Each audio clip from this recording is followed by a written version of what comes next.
welcome back to my channel, or welcome if you're new. My name is Allie, and today I'm going to be exploring the work of Grady Hendrix. I've been reading from Grady Hendrix for the past couple of years now.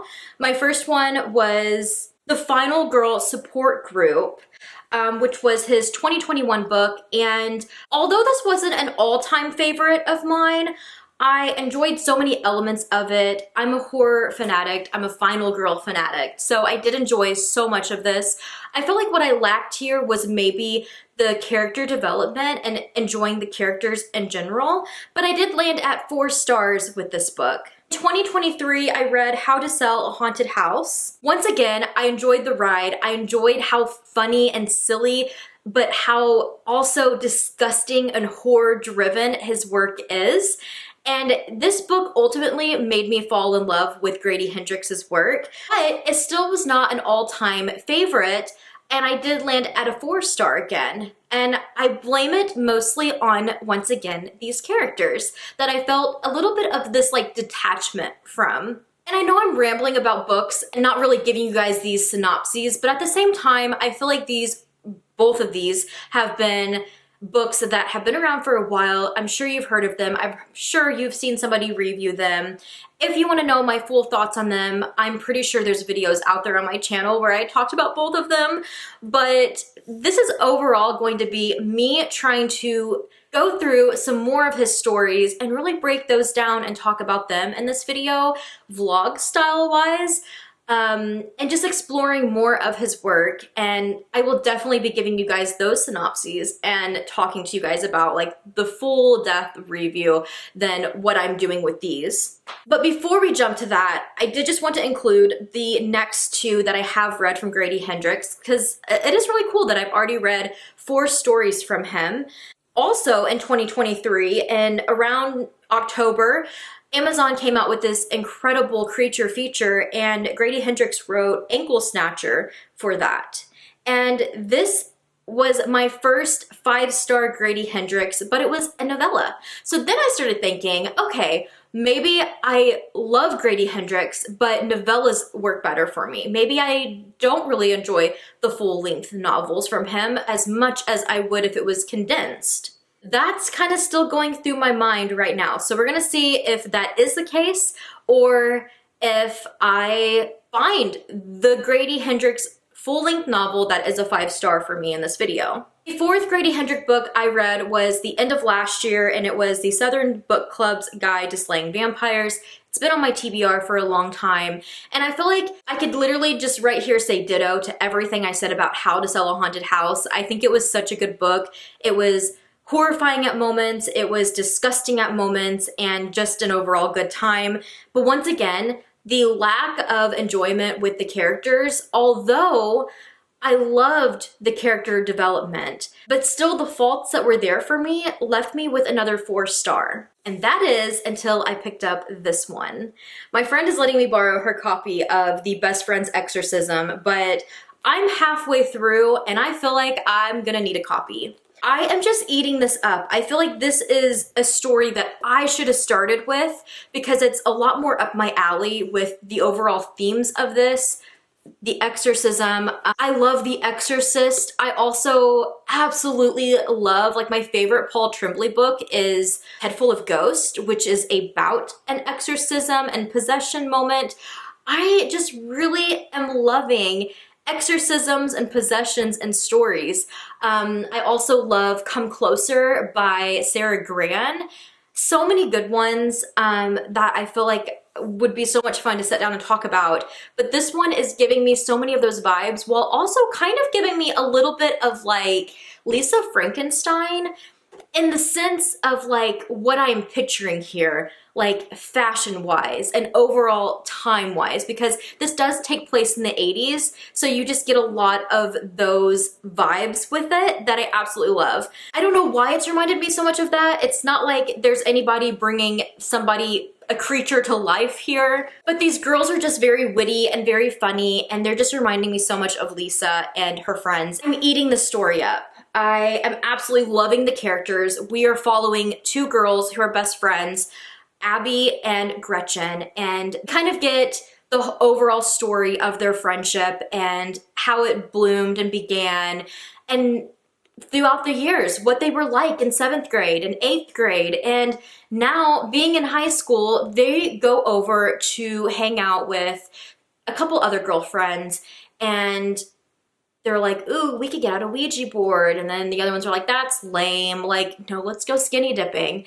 And this ends in a terrible fall for Gretchen, who gets not only hurt, but then kind of goes missing overnight.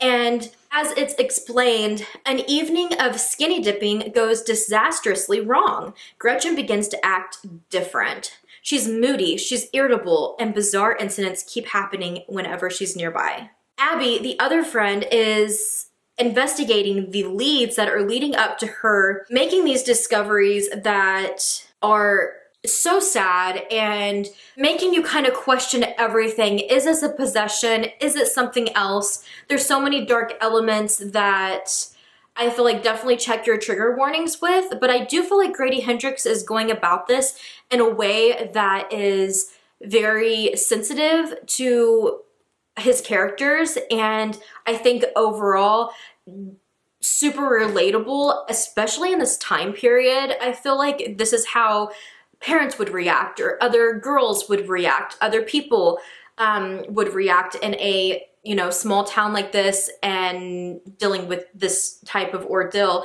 All of the stereotypes are there too. Abby being somebody who her family isn't as well off as Gretchen's, and that kind of showing and stemming from some things, and so very much to unpack here, but I'm having the best time with this. And dare I say, I'm predicting 5 stars, because I'm loving the characters, I'm loving the story, the plot, where it's going, all of this stuff, all the messages, everything that's intertwined, and it's still such a silly horror time, although there's such dark, deep messaging going on here. And just so much that I love. So I'm going to continue this.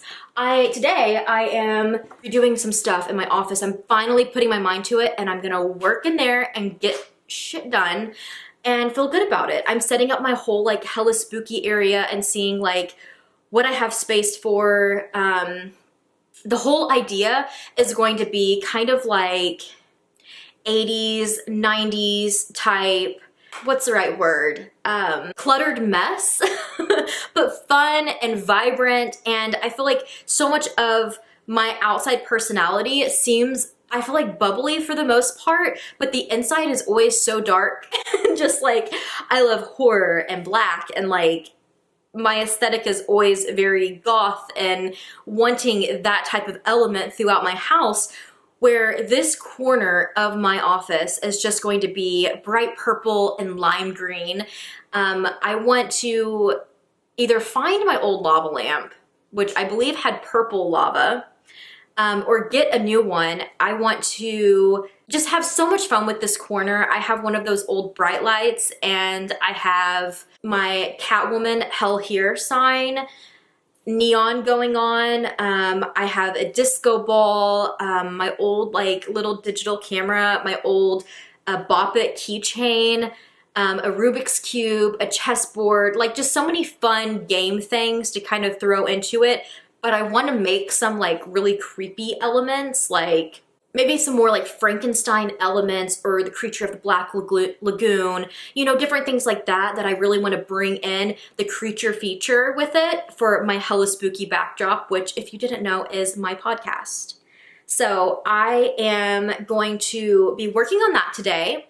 I might show you guys a little bit behind the scenes while I finish out this book, but the most exciting part of this video is the fact that me and my friend are traveling tomorrow a couple hours to go meet Grady Hendrix. I'm so excited that it just worked out at the right time for this video. His new book, Witchcraft for Wayward Girls, is officially out, and tomorrow we get to not only go to the event that's an hour long and he's going to be talking about this book, but he is then going to be signing the books, and I'm really excited to meet him. So I might take you guys along with me for some of that as well. I am so excited for this Grady Hendrix video and just reading more of his work. I definitely want to finish my best friend's Exorcism, Witchcraft for Wayward Girls, but I'm hoping to get to another one or two of his books before I wrap up this video as well. And I'm hoping I find my first 5-star full novel from Grady Hendrix.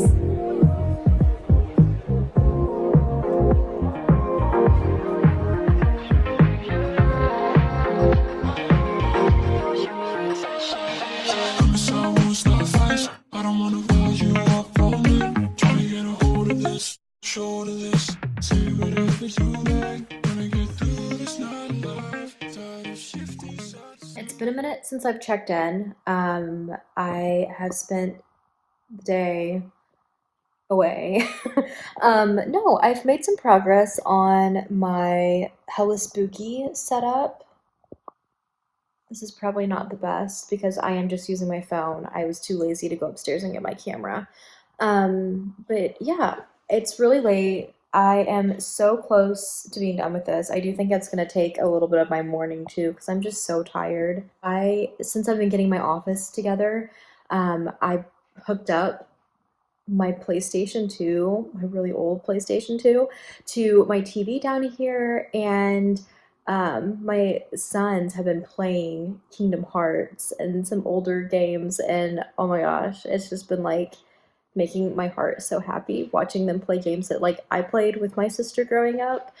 So they have kind of taken up a lot of my afternoons, just kind of spending time with them and doing those things that I didn't get to as much reading as I wanted to, but I did make a lot of progress in here. And over my desk, a bunch of my ivy kept falling down, so I got like the actual command little clear hooks, new adhesive, for them, so that they're actually put up with that and not just like that like wall putty stuff. So it's looking so good over there. I'll show you guys. But yeah, I am so excited with how my office is turning out. There's still so much to do, but the other night, I got my Batman shelf up with all of my items from like my past like Batman cosplays. My dollhouse is kind of like set up in the corner beneath that, and then I have like this whole wall where my TV's at that is just gonna be like horror themed. So like I'm going to just make a bunch of horror stuff and just cover the wall. I'm so excited. I'm hoping to like thrift some stuff and maybe like find some stuff on like Etsy like I did with the other areas in here. But yeah, I'm so excited with how it's turning out. Over here I have like my disco ball, my Frankenstein book, an old like perfume. That's actually one of them that busted, but it's cute. So I'm like, it works as decor too. I have my cotton candy ray gun from Killer Clowns from Outer Space. And there's more going on as you go, but I have a lot I need to still add to it and to make, and I just love making decor so much, especially like fun, weird stuff. Yeah, book-wise, I'm having such an amazing time.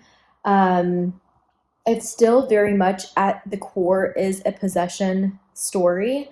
The friend is seeking an exorcism now, so I feel like it's gonna go there too, and I'm excited to see how that pans out. But I just love how the stages of somebody being possessed has been played out in this. It's just done so well, and the writing is so amazing. You just have such a fun time reading from Grady Hendrix. But on top of that, I feel like there's books that are set in certain decades or even like certain times of the year. Like let's say it's supposed to be set in winter and they're like, the first sentence of the book is just like, there was a layer of snow on the ground. And then the rest of the book, there's not a single thing about the season. You know what I mean? It's like that vibe. Or with a lot of books, it'll be like this book's set like in the 90s and I'm like, oh my gosh, I'm so excited. And then there's like 290 references. And usually it's like the O.J. Simpson chase.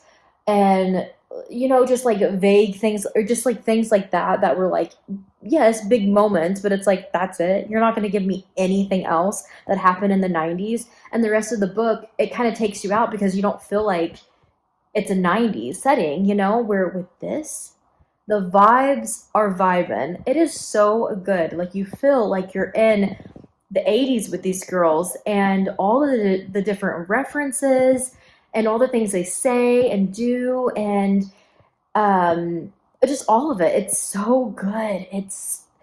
And there is some problematic stuff, but Grady Hendrix handles it in a way that's like, yes, this happened in the 80s, and we're acknowledging from the narrator's point of view that before we realized that this was not okay. You know, like, so it's, yes, it's showing the history of it and showing like it's not okay, but like this actually did in fact happen in schools, or this did in fact happen during this time. It's so good. I love the way he's written this, and I'm so close to finishing, and I'm still sailing away on that 5 star right now. So I will let you guys know. I will be checking in tomorrow.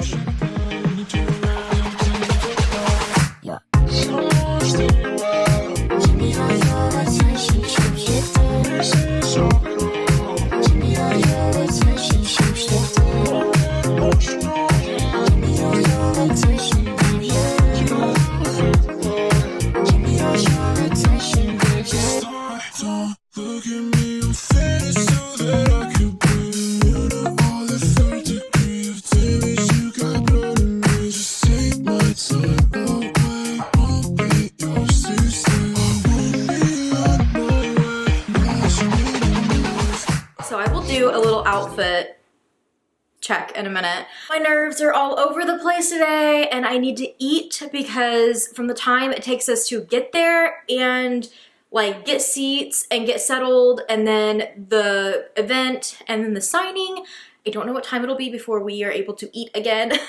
It's already 1 and we're leaving here in about an hour or a little after. So yeah, the nerves. Anytime I like honestly leave my house is a struggle. Definitely agoraphobic, and it's something I've struggled with for years. So I really test those limits whenever it's like a longer trip. I'm just excited that I have somebody to go with. But yeah, this is the outfit. It's kind of hard to see. So like I said, I'll try to get a whole outfit of the day montage for you guys. I need to fix my bangs. I had them like pushed to the side because I was doing my makeup, but I feel like now my makeup's kind of hard to see. But it's kind of like a very just like cute pink purple shimmer moment going on. Something simple with my signature brown lip at this point. I didn't know how dressy I wanted to be, but I definitely wanted to wear my Witchcrafts t-shirt. I love it so much, from Stephen Rhodes. And then right now I'm wearing a skirt, but there's a lot of patterns going on, so I'm like questioning, like, do I stick with it?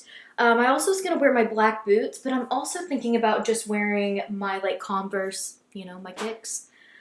Just making it a little less dressy and more just everyday style.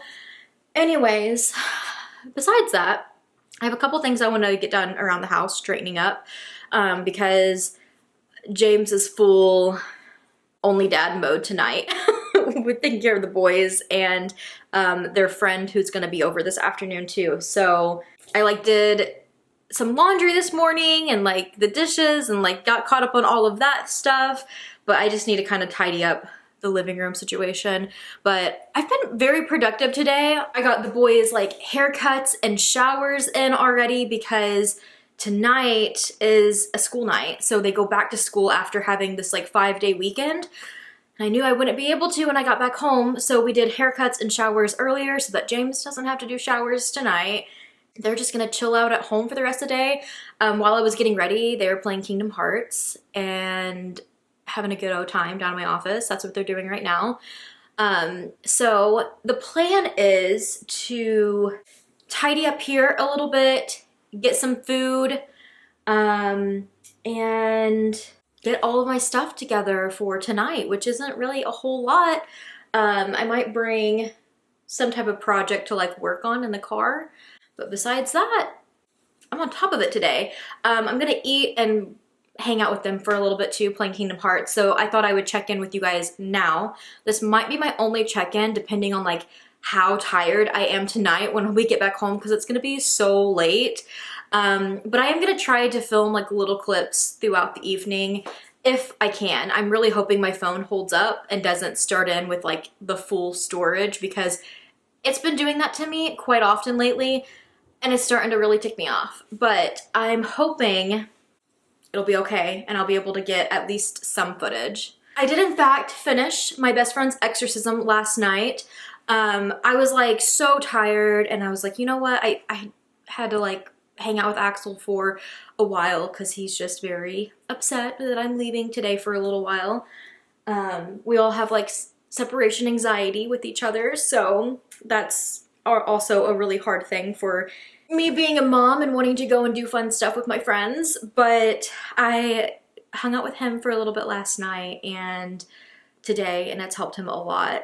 But yeah, I stayed up super late so that then after he went to bed, I was able to power through the rest of this. But honestly, I also just had a really hard time putting it down. I was like, no, I want to finish this tonight.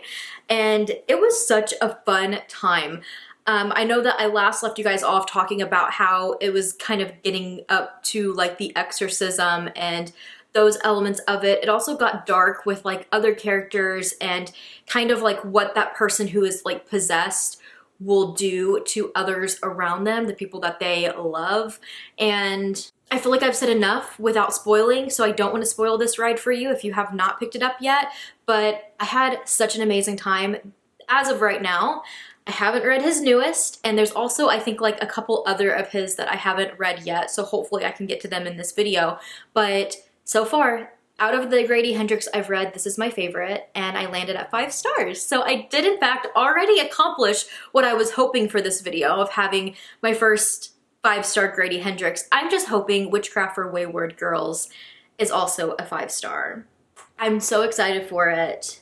I'm always in my witchy element, so I really hope it pulls through. I've seen mainly good things about it, but now I'm starting to see like little like, you know, trickles of like a review here and there were just like, oh, this wasn't for me. And I'm like, some of the people that are saying it too, I'm just like, what? Because like usually we align, so I'm like, oh no.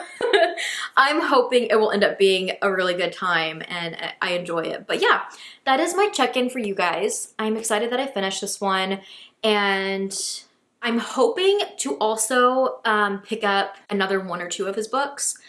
So fingers crossed they have enough stock so that I can pick them out, and I'm really hoping to get this cover. I really love this cover so much. So yeah, we will see, but I will talk to you guys soon. But for now, you get some B-roll of tonight meeting Grady Hendrix.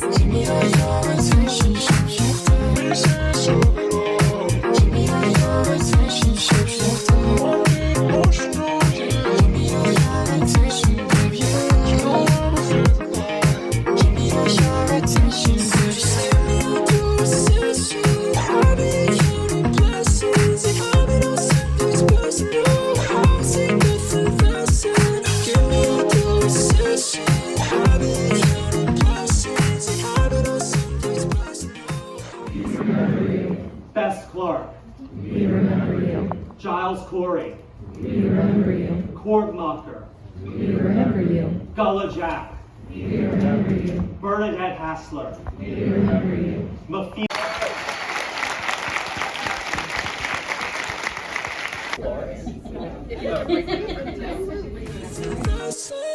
Need your attention, babe.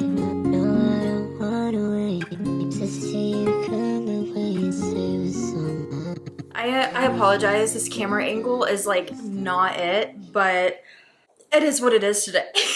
I in fact did not check in with you guys last night because I was so tired. I had so much fun last night, but I definitely, like my age definitely showed, and it was kind of a whoa moment because it was insane. Like a couple years ago, this is just a quick detour so you can fast forward a little bit if you want, but a couple years ago I went to a concert, and it was like my first like arena concert, and me and James, like on the way home, it was insane. Like my head was hurting so bad. It was like, it literally felt like my brain had turned into a rock and was just like doing this in my head the whole way home.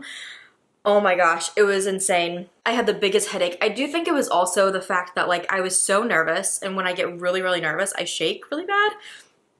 But on top of that, like I ate like around, I think 1 o'clock in the afternoon, and then we didn't leave the event until 9:30. So like we were also just like starving, ready to get food. So I think that had like a lot to factor in with it. But it was so much fun. It was at High Point Theater in St. Louis, Missouri. And I'm just so excited about how packed it was. Like for this like downtown, it's not downtown St. Louis, but the theater vibe is kind of like a downtown theater vibe. It's like a smaller theater, but at the same time like a big enough room to hold quite a few people. And the fact that I only seen like a few empty seats, it was just incredible. And I hope if anything it encourages more authors to come to Missouri. I know it's not the best state ever. I think Missouri is beautiful, but I've said it over and over again. I'm like, I'm not like in love with my state, but it is nice because these type of functions, especially like a horror author coming, you get to see all the other misfits and like the other people who like weird things and will be so accepting of you in one room. And that is just incredible to me, and it just like heals my soul a little bit to see others in my home state who are like me. And you don't feel like uncomfortable the whole time, like you just kind of feel like at ease, and it was just so nice.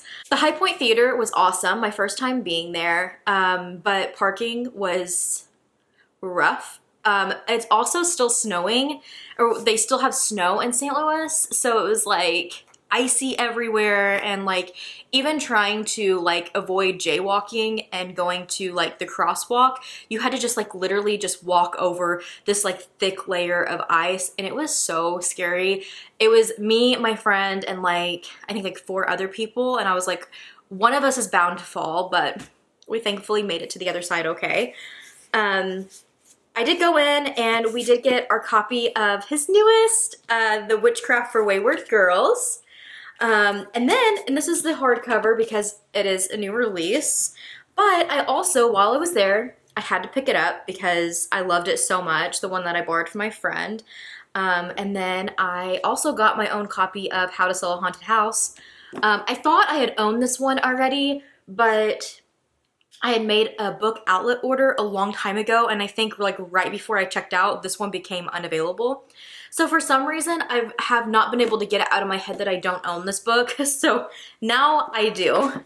And it was cool because the event, he came out and talked. I think he came out a little after 6, and then he talked a little past 7, just about the history of witches and also like what is deemed a witch and why women are looked at as witches and just the whole spiel. He was spitting bars and he really went there with it. It was so funny and such a good time. Incredible. If you have a chance to see Grady Hendrix in person, I definitely recommend. You should definitely do it.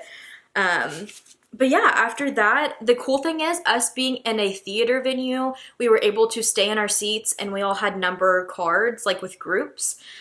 We unfortunately got group number 4, so we were sitting there for a while, but the theater kindly put on a movie. It wasn't everybody's choice. It was Monty Python and the Holy Grail.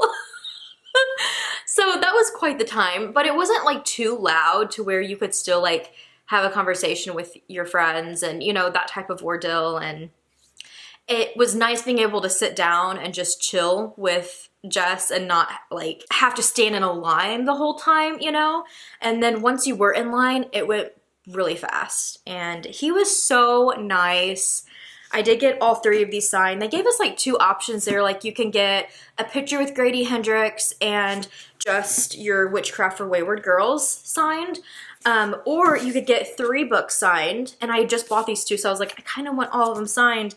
But the lovely ladies that were running it from Novel Neighbor, which is a bookstore in St. Louis, they had at least one person up there at all times who would like take your phone and take like candid shots of you and the author together. So that was really great. And I, of course, was extremely awkward, and I've I overthink everything too, so I'm just like, I should have like came up with like what I wanted to say, because by the time you get up there, I was so tired, I was so hungry, I was shaky, and it was just, my friend went right before me, and you know, we were both like, what do we say? Like, we're just so socially awkward, and he automatically like strikes up this conversation with her like, oh, you read horror? Like, who's your favorite horror authors, or who do you like to read from? And she like carries that conversation. I'm just like, oh my gosh, so calm, casual, cool. And then I get up there and I'm like, and I was even thinking in my head, like, we're together and he knows that. So like, maybe he'll be like, what about you? So I was like thinking, I was like, what's some books I can recommend? And oh my gosh, he was so nice though. And I feel like there was like this awkward silence for a minute, and I was just like, oh my gosh, you're probably going through it, because like the amount of detail he puts in his signatures is insane. And I was like, oh my gosh, you're probably going through it, because there's so many people there. And I'm like, if you look up his tour dates, it's insane how fast this man is traveling from location to location and doing these, you know, late nights. Mind blowing. But he was like so nice about it and cool. He was like, no, I love what I do. He was like, and this is the fun part for me, where I get to be out and with, you know, human interaction and see everybody. And it got to a point where we were talking, he was talking about like just being out there with like other humans, and I was like, is this really what I'm spending my time talking to Grady Hendrix about? I did mention though to him that I was excited to read this, and that a bunch of us from the book club in the Void are super excited that we get to see him again in an upcoming book meeting. So that I feel like took off the edge, and he was like, oh yeah, that's great. You know, I'm looking forward to that. And he talked about, you know, Sarah and how great she is, and some others who have just been so great for the horror community and stuff. And it wasn't as bad as it could have been, but dare I say, I'm just going to be socially awkward for my entire life. It is just what it is. I definitely know to prepare next time, because whew. But anyways, I got my 3 books. I will show you guys. How to Sell a Haunted House has a stamp of, he stamps all of his books, so cool, but has a stamp of the 2 dolls, and then his signature, of course. And then up here he put, Allison, we can't wait to watch you sleep, which is so cool. And my friend, she sent me pictures of hers, and I love that, like, obviously he's using a lot of the same sayings over and over, but like he's customizing them a little bit per person, which I just thought was so cool, because her How to Sell a Haunted House says, we want to haunt you, Jess, with the same 2 dolls. So cool. And then my best friend Exorcism, ours both say the same thing, but it's just perfect because of the pentagram moment. But it just says, Allison, every exorcism is magical. So cool. And then the last one, there is like a witch on her broom stamp and his signature, and then Allison, ain't no party like a witch party. So cool. Jess got, for that one, raise hell and throw spells, which is so cool. Like, I want that quoted in like my journal or something, because that's just so cool. Yeah, I think this trip was so much fun, and I'm so thankful to Jess for going with me and us being able to stick together and do this, because it's so like intimidating me going out and doing anything, especially a social event. It is so intimidating, and my anxiety is just through the roof. So shout out to her. I don't know what I would have done without her, because that was my plan B, was to go by myself. And I was just like, oh my gosh, thinking about going to this place by myself, I'm glad that that did not happen. But yeah, we picked up some food and headed back home. It was a late night, but I'm so glad we got to experience it, and I can't wait for the next one. I just have to be more prepared next time. But besides that, my next one up, I guess, is going to be Witchcraft for Wayward Girls. I do have a couple books I need to get to take back to my library, because they're due in a few days. So I'm going to focus on those, but I will be back soon whenever I start this one, because I can't wait. I really want to get to it soon. Since I've already read these 2, I could do a reread of this one, because it's been a while. I think my library has a Horrorstor, so I kind of want to try that for the first time too. But Anyways, that's my check-in. Today's a lazy day because I'm cooping from yesterday. Socially and like physically at this point because I'm just getting old. I'm as bad as a notification tone. Sorry, been keeping this whole conversation cold. I'm like ice on skin, my hands shivering. Will I get over being over? Making pictures look belong to DMs. I've been trying to find out who the fuck I am. Put me in me a really tight prince. Push away all my really close friends. Kicking to the curb, no sentimental what up. If you come by my house, could it really hurt us? Till the lights on my laptop burn up. You know I said I heard you, you know I said I heard you. It's undercover right now. Thinking how the fuck I'm in this somehow. Bite my tongue and drown it all out. Tired of the taste of blood in my mouth. Wait up, I can't respond right now. Wait up, I might be wrong right now. Wait up, just know you're coming in loud. Just know I heard you by now. And if I heard you wrong, you could put it on me.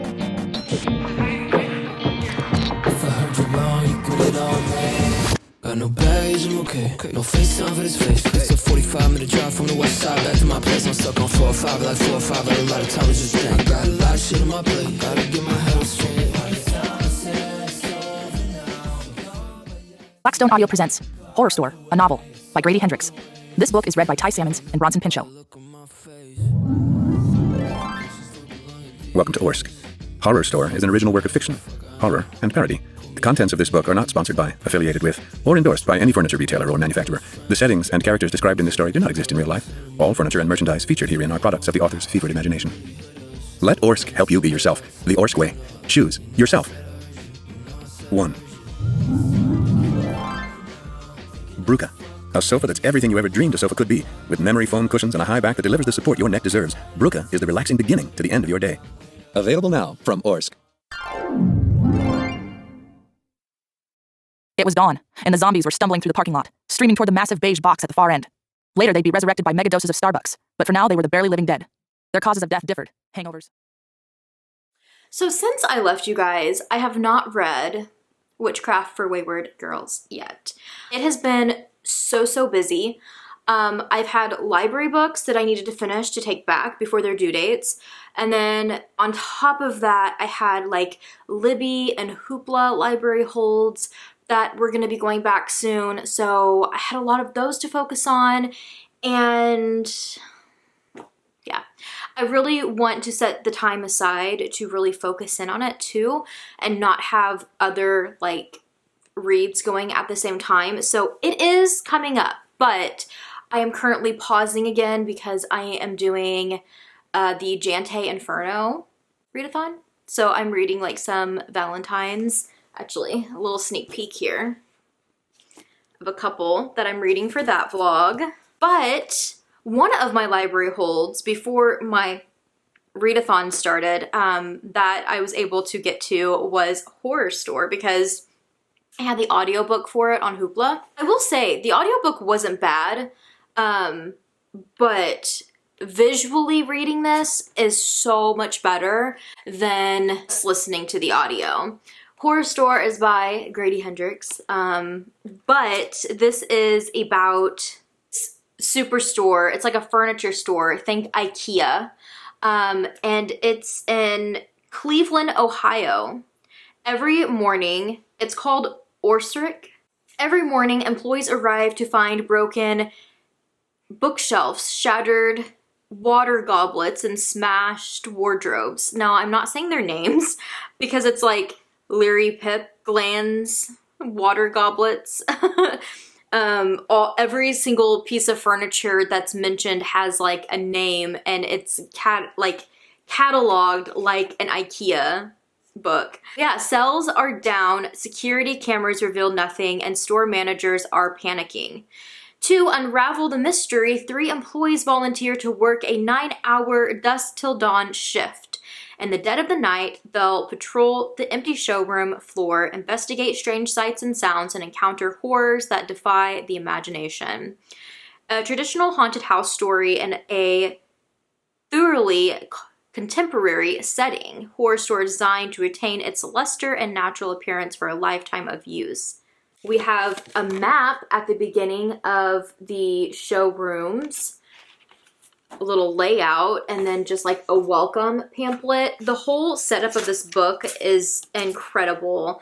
It's kind of like you're getting a job there when it comes to like talking about the store. Here's a home delivery order form. And at the beginning of each chapter, it's like this. So it's a piece of furniture, its name, what's like the description of it, like what colors it comes in. And it's like its measurements, its item number, and we follow Amy, who is this girl who's just trying to get by. She's working this job. She doesn't seem super thrilled or happy about it, but she's kind of just going with the flow. And it's not really necessarily a volunteer as much as it is a work performance demand to stay with an older lady to monitor at night and see what's going on. And like the synopsis says, it unravels into this horrifying, almost like another dimension that they are now in this store. It's almost like insanity, like they're losing their minds and they're losing track of time and like where they're at. They're like, oh, we round this corner and we'll be at the kitchens, and they round the corner. And so let's say they're in the storage solutions and they're like, let's round this corner and we'll be in the kitchens. They round the corner and they're still in these storage solutions. So it definitely is a play on the mind games and trying to figure out what is going on with the store. Is it just cursed, possessed? What is going on? I actually had a really good time with it. I really think it comes down to how fun and fast-paced Grady Hendrix writing is. His characters are always just uniquely done at the same time too. Very inclusive, all very different, and I just loved the whole setup of this story. I've never read anything like it. It's such a unique concept, but I think he did it in the right way of making it not super long. It's very enjoyable and really goes there. Once again, I mean, I feel like it's a good one to use as like a palate cleanser, maybe in between other books. I don't really think that this is a full-on 5-star for me, but I definitely would give it a high 4. I just think it was a lot of fun and just a really cool concept. And once again, the actual physical book, 10 out of 10. Like, it's just so cool. I love the setup of this so much. And it just, with each chapter, as it's getting darker and darker and darker, the items that it's showcasing at the beginning of the chapters, don't really want to spoil anything, but they start getting like darker and darker and darker too. Like, look at that. Like, what the fuck? So good. Anyways, thought I would check in because it's been a minute. I have to detour off into my Halloween with Jan's readathon and skate my way through hell with her readathon, Jante Inferno, with quite a few books. So I will be back to read Witchcraft for Wayward Girls, and I'm going to have my full attention on it when I do. I think that I'm feeling sick from all this automatic driving to your house. I'm gonna die in LA traffic, watch me crash my fucking car into your couch. Don't wanna finish up this episode before you cut me out. I'm still done cause I'm way. You can never take me. I'm just living life, I guess a bottle wouldn't break me. Thinking about 1,000 reasons why you probably hate me. And if you pull up, I'll be your biggest fan, shoulda, coulda.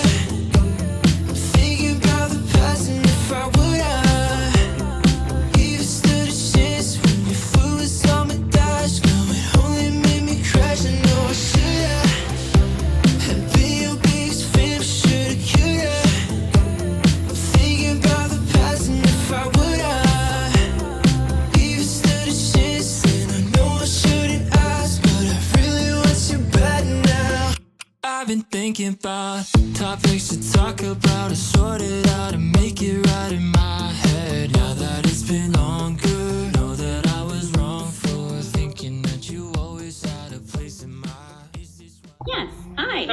Okay, I thought my audio was not working, as is the case with Zoom normally. I can hear you. Okay. And I've heard a little bit of your commentary about how witches are a malleable tool for horror, and how they take on different identities. Can you talk about any of your challenges that you experienced when you were writing witches in your book? Yeah, well, it wasn't a witch book. I have 2 full drafts of this book where it was called, I think the original title was All of Them Witches, but then we found out that, because that's the name of the book about witches in Rosemary's Baby, but then we found out that Ira Levin's estate is very litigious, so my editor was like, we can't do that. So then it was called The Witches of Wellwood House, like The Witch of Blackbird Pond, but there were no witches in it. It was all, it was like a folk horror thing, and it was a very different book. I thought it was very different. Anyways, but it also wasn't working. And my editor was like, well, because I do a show instead of like an author event traditionally, it's like, it's always about something. And she was like, what's the show going to be for this? I mean, like, it's going to be about witches. Interesting you say that, because show's going to be about witches. Title says witches. There are no witches in the book. And I hated to admit she was right. And it's hard to argue with facts. And what I realized is I was like, oh, yeah, okay, witches. But witches are really difficult because, is a witch someone who's been falsely accused about to get hung in Salem? Is a witch an old lady who lives in a house made of candy and eats children? Is a witch a bunch of naked chicks dancing around in the woods and worshiping the moon? Like, a witch can be any number of things. And the problem is the image you have of a witch depends on how comfortable you are with women in power. And so I needed an antagonist for the book, but I didn't want to make like a monstrous witch. Like, I mean, as someone once said, that Helena Marcos girl boss stuff is really good, but I didn't want to do that because then I just look like a dude who's scared of women in power and has castration anxiety. So I was like, so my witches can't be totally evil. Well, then you're like, what do witches want? And then you do all that stuff. And so I eventually got them to where they are now, reading about 1970, because it's very easy to make fun of the 70s. I mean, they kind of make fun of themselves to some extent, but there was this real feeling that the world was falling apart and that it wasn't going to come back together again. And there was this real generational war going. I mean, there were more bombings between 70 and 73 than there have ever been in American history, domestic acts of terrorism. And so it was really like, it was bad. And you had you had old people who were looking at their kids and just despairing. And they were looking at their kids taking drugs and having sex and walking around topless in the streets and protesting the war. And generally being traitors in their eyes, burning flags, burning draft cards, and it's easy to make fun of that, but it's also, I mean, who doesn't feel kids today? We all yang on about, oh, they're online too much and all this stuff. Like, they're not having enough sex. They're online too much. Like, blah, blah. Like, there's always this thing. And this was really deep, deep fear. I mean, you had Manson going on, you had like, oh, that's what hippies are. They break into your house and murder pregnant women. Like, it was really a fear. And on the other side, you had kids looking at, their parents cheering cops, busting heads at the Democratic National Convention in 1968. You looked at, kids getting arrested for protesting the war. You looked at kids getting shipped off to war and their parents saying, good, that'll straighten them up, and coming back, without an arm, without a leg, dead. You had, the book starts in May of 1970, which is Kent State, where a bunch of students were gunned down during a peaceful protest. So you had this feeling that we're at war. And it wasn't just a feeling. I mean, bombs were going off, shots were being fired. And I was reading a lot of political action literature, the Women's International Terrorist Conspiracy from Hell, Witch, Black Panthers, Weather Underground, Students Against the War. And I realized that, oh, these are my witches. Like, they are a communal political action group, magical action group, outside society and waging an asymmetrical warfare with a culture that wants them dead, that has wanted them dead for hundreds of years. So that was really where the witches locked in for me. And that took me a while because I'm dumb. Well, I have Oh my gosh, you guys, it has been quite the time since I left you. I've gotten my bookmark and stickers, and are they not the cutest? I will have to show you guys an overlay video of them because I don't have them near me, but I'm so excited to use them. The stickers, oh my gosh. Like, there's one big sticker that I'll be able to put on like my journal, but the little stickers are going to be perfect for inside my journal on my In the Void pages for the quarters, because it just so happened to work out perfectly that I am doing like quarterly pages in my journal for the In the Void book club. So it just works out so well. But you guys, it has been such a crazy time since I've left you. We had tornadoes, and that was not fun. It has been so devastating. I do have a vlog that is coming, or it's already out, that I was just having a silly, funny time and reading thrillers and rolling a dice to see how many hours I was going to read each day. And then tornado struck and it detoured that video completely, and I still managed to somehow wrap it up, but it has just been a very devastating time. So if you want to know more about what's been going on, you can check out that video, or it's coming very soon. I don't know which one's going up first.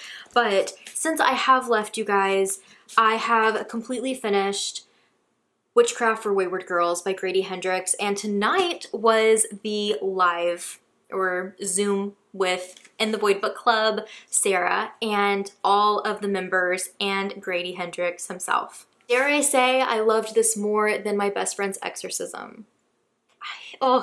They're so neck and neck, but I think that this is my favorite Grady Hendrix, and I feel like it's because I related so much with this book, and I am going to try to keep this as spoiler-free and like under a certain time frame so that I'm not just sitting here rambling forever. But there is so much I could say about this. It took me so long to finish this. I've been reading it for weeks. The reason being is I've been triggered so much that I've had to set it down over and over again. It's been so hard to pick up and finish. I've cried many, many times. And yeah, it's a very heavy read. Please check your triggers before you jump into this. I definitely recommend it. It's Grady Hendrix. He is incredible. And this man's mind and the way that he wraps everything up and just makes everything fall into place is just incredible. And going to his like actual tour show and seeing him spit bars and talk about witches was so much fun and entertaining. But to actually have a discussion about this book tonight with him and him speak his mind about his writing process and all the things he learned and why he wrote this type of book was just so touching, and I'm so glad I got to experience that. And it really helped the journey of reading this too, of having it be a buddy read, but also I wanted to hear more from him. I loved his presentation and everything he did for the tour, but I was so excited tonight to be able to hear him speak about this and why he wrote certain things the way he did, and his own background with having two of his family members who were sent off to these maternity homes back in the day, and also just all the research and stuff that he's compiled, and just how devastated he was reading about it and knowing that he needed to turn it into this, and then finding out that he had like 14 drafts of this. And this is such a big book. Like, oh my gosh, it's a monster. It's over 400 pages, and it was just, oh my gosh. And just like my recent Hungerstone read, oh, I do have my bookmark right here. But just like my recent Hungerstone read, I highlighted the shit out of this. Like, I went through 2.5 highlighters. I just loved it so much though. It was so meaningful and just so beautiful.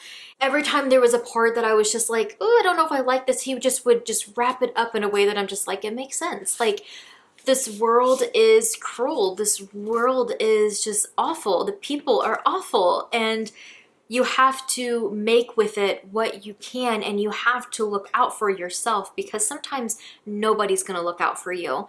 And the challenges that these girls faced from being so young and being pregnant. I was a pregnant teenager, and in many ways I related to them because they don't know about contraception, and like they don't really know all the details about like periods and stuff like that. And I grew up in a home where I didn't know about a lot of stuff like that until I was much older. I didn't have those early talks about anything, and we're fortunate to live in a day and age where you have access to internet, you have access to more stuff. Schools are showing more stuff, not, you know, as much, you know, as probably needed, but some places I feel like they do. And not having any of that, I related with them so much of getting my first period and thinking, oh my gosh, like I'm dying and not knowing what to do, and then just being handed products and saying, that's what you do with them. And then just having to just move on.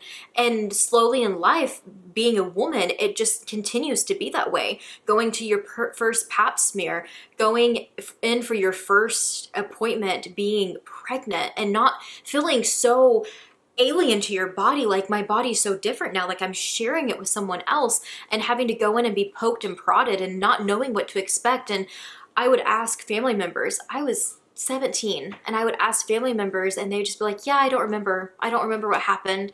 It's like I had nobody to talk to about the experience, and I just went into it blindly, not knowing, is this okay? If this is what they're doing, like, is that okay? Is this going to hurt me? Is this going to hurt the baby? And let alone all of this happening before Roe versus Wade, and now that Roe versus Wade is overturned, it's so devastating that the options are not out there. And although I feel like not a lot of that discussion is talked about until the mention of it later on, because this does take place in 1970, so a few years before Roe versus Wade became a thing, it's the fact that in a time like that where women didn't have options, there were over, I forgot what he said. It was in his his acknowledgments. It became widespread between 1945 and 1973. From the end of World War II until Roe versus Wade, there were 190 homes for unwed mothers that existed in 46 states. Is that not insane? That these homes, for one, existed, but for two, would take these girls away from their parents. They stayed with strangers and then were wheeled off to have their babies, and then ripped away from their babies, whether they wanted that or not, to be put back into their life and to pretend like nothing ever happened, and their parents not wanting them to talk about it, wanting them to move on and just be normal, and just telling them like the most degrading things, like them going to the hospital. And because back in the 60s and 70s, I did know this, that they shave you, they give you an enema, they do very invasive things to you before you give birth, which they don't thankfully do anymore. Them trying to shave her and tell her to spread her legs, and she's saying no, and they're saying, wow, I didn't expect you to say that, spread them. And it's just like, what, because she's a teenager and she's pregnant? Like, the rage you will feel reading this. Like, I'm about to cry, like, just talking about it, because oh my gosh, I was so mad throughout this book. And a lot of it does come down to the fact of having those angry family members who are, at this time, definitely, but even in today's day and age, like even myself, having family members who are going to be so mad at me for being pregnant at 17, but they're not going to take me to get an abortion. Whether that was something I wanted or not, in my case, I was completely fine having a baby, not knowing what all was going to happen to me, but that thought wasn't in my mind of having an abortion. But this book does such a good job at highlighting so many different young girls and what they're going through, how they're feeling. Some of them have that desire to keep their baby, and some of them have the desire of just being like, I just want my normal life back. Like, I wish that this never would have happened to me. And if they had the choices. The birthing scenes, I will say, are intense if you don't like those type of things in books, but I feel like it does highlight a lot that goes on. I had my first baby at 17, and it was 2013, okay? Like, he's gonna be 12 this year. So 12 years ago, and my experience, besides the shaving and enema, but my experience was so close to the same as Fern's in this book. If you read this book, you will understand. But I had rude nurses, and looking back, I think it was because I was 17 and I wasn't married. I feel like I wasn't treated equally, and they had me in tears. We had to kick a nurse out of my room because she was so awful to me. At one point, they made a decision to break my water because I was in labor for hours and hours. Like, I'm talking days at this point. I was in labor for like 3 days, and they made the decision to break my water, and then they said, hope your kid is healthy. Hope your kid survives. Me being a child, having a baby, how am I supposed to process that? And then actually having my kid, not knowing what goes in with the stretching, with the labor in general. I had an epidural, but the person who did it, not their fault that I'm 4'11" and my vertebrae are stacked, but they had a really hard time at getting it into my back, and then ultimately gave up later on, and I just had to give birth naturally after going through that pain of getting the epidural, which is really painful when you have vertebrae stacked. But that doesn't even cover the amount of just how invasive and how jarring the experience can be especially if you are not comfortable. It's going to be a hard experience no matter what, but if you're not comfortable,